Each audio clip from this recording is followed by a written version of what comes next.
ஒரு செயலை சரியாக செய்து கிடைக்கும் பலனை விட அதை தவறாக செய்து கிடைக்கும் எதிர்மறை விளைவுகள் தான் பொதுவாக அதிகமாக இருக்கும்.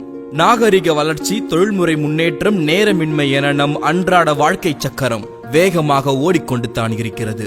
இந்த வேகமான வாழ்க்கை பயணத்தில் தெரிந்தோ தெரியாமலோ, அறிந்தோ அறியாமலோ நாம் செய்யும் சில தவறுகளால், சில சோம்பலான செயல்களால் பல பின் விளைவுகளை வேகமாக சந்திக்க நேருகிறது. தமிழனின் ஒவ்வொரு வேலைக்கும் செயலுக்கும் பின் இருக்கின்ற அறிவியலையும் மருத்துவத்தையும் பல பதிவுகளில் சொல்லிக் கொண்டு தான் இருக்கின்றோம். இந்த நாகரீக வாழ்க்கை பயணத்தில் ஒரு சில செயல்களை ஒரு சில கண்டுபிடிப்புகளால் சுலபமாக்கி தினமும் அதை செய்து கொண்டு தான் இருக்கிறோம். ஆனால் அந்த செயல்களை சரியான முறையில் செய்கிறோமா என்றால் அதுதான் இல்லை.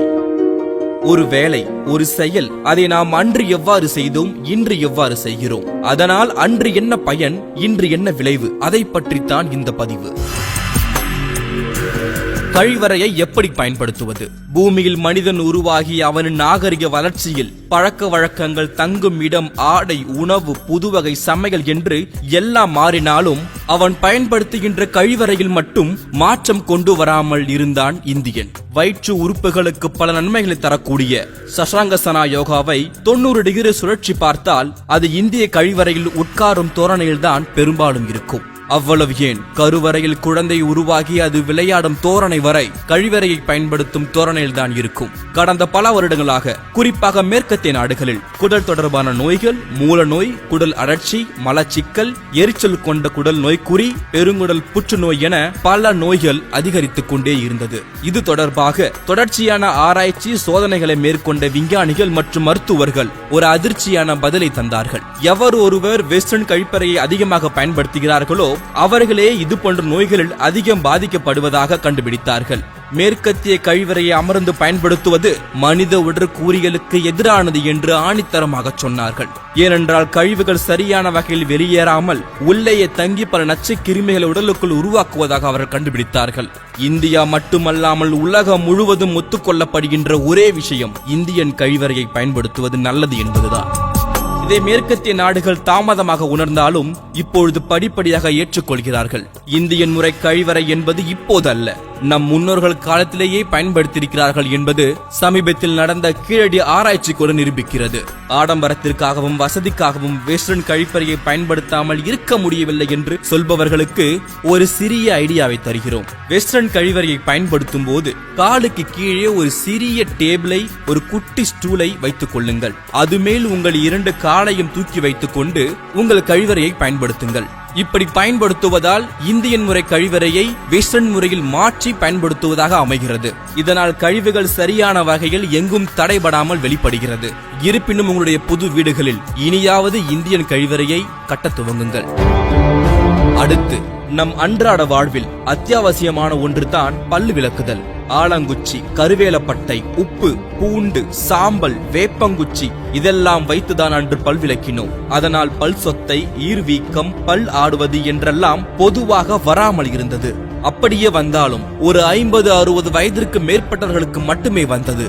இதெல்லாம் வேண்டாம், இதெல்லாம் கலந்திருக்கின்ற பொடிக்கும் பேஸ்டுக்கும் மாறுங்க என்று சொல்லிவிட்டு மேலை நாட்டவர்கள் அவர்களின் ஊர்களில் சூப்பர் மார்க்கெட்டுகளில் வெறும் 6 வேப்பங்குச்சிகளையும் ஆலங்குச்சிகளையும் $10 விற்று கொண்டிருக்கிறார்கள்.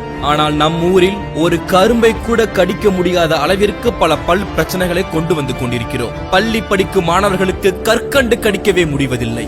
சமூக முன்னேற்றம், நாகரிக வளர்ச்சி என்று பிரஷ் அண்ட் பேஸ்டுக்கு மாறினோம். அதையாவது நாம் சரியாக செய்கிறோமா என்றால் அதுதான் இல்லை. பொதுவாக காலை எழுந்ததும் எல்லோரும் பல் துலக்குவார்கள். வலது இடது புறம்தான் பொதுவாக பிரஷை வைத்து தேய்த்துக் கொண்டிருப்பார்கள். அதுவும் 1 நிமிடம் விளக்குவதே பெரிய விஷயமாக இருக்கிறது.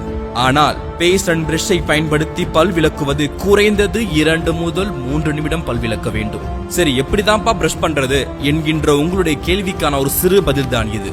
பல் துலக்கியின் குச்சிகள் 45 டிகிரி கோணத்தில் ஈறுகளின் மேல் சாய்த்து பிடித்து ஒவ்வொரு முறையும் 3 பற்களின் மேல் முன்னும் பின்னும் நகர்த்தி சிறிய அதிர்வுடன் கூடிய சுழற்சி முறையில் பற்களை தேய்க்க வேண்டும். கடைவாய் பற்களில் துவக்கி முன்பற்கள் வரை 3 பற்களாக படிப்படியாக முன்னேறி விளக்க வேண்டும். மேல் தாடையின் வலது இடது உள்வெளி பக்கங்களிலும் அதேபோல் கீழ்த்தாடையிலும் வலது இடது உள்வெளி பக்கங்களிலும் தேய்க்க வேண்டும். இச்சுழற்சியினை சுமார் 15 முதல் 20 முறைகள் ஒவ்வொரு இடத்திலும் மேற்கொள்ள வேண்டும். முன்பற்களுக்கு மட்டும் உங்கள் பிரஷை செங்குத்தாக பிடித்து 45 டிகிரி கோணத்திலும் மேலும் கீழுமாக நகர்த்தி உள்ளும் வெளியுமாக தேய்த்து விட வேண்டும் உங்கள் பற்களைத்தான் செம்மையாக தேய்த்து முடித்தாயிற்றே என்று முடித்து விடாமல் மறவாது நமது நாக்கின் புறப்பகுதிகளில் பல் துலக்கியால் முன்னும் பின்னும் அசைத்து நகர்த்தி தேய்த்தால் வாய் துர்நாற்றம் வீச காரணமான கிருமிகளை அகற்றிவிட முடியும். மறவாமல் 3 மாதத்திற்கு ஒரு முறை உங்கள் பிரஷை நீங்கள் மாற்ற வேண்டும். உடலிலேயே மிக மிக கடினமானது கெட்டியானது எதுவென்றால் அது பல்லின் வெளிப்புறம் உள்ள எனாமல் தான். இது எலும்பை விட உறுதியானது.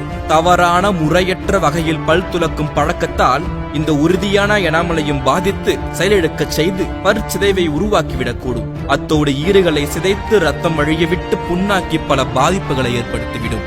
இனிமேலாவது பல்லையாவது ஒழுங்காக விளக்குங்கள். அடுத்து தண்ணீர் குடிப்பது.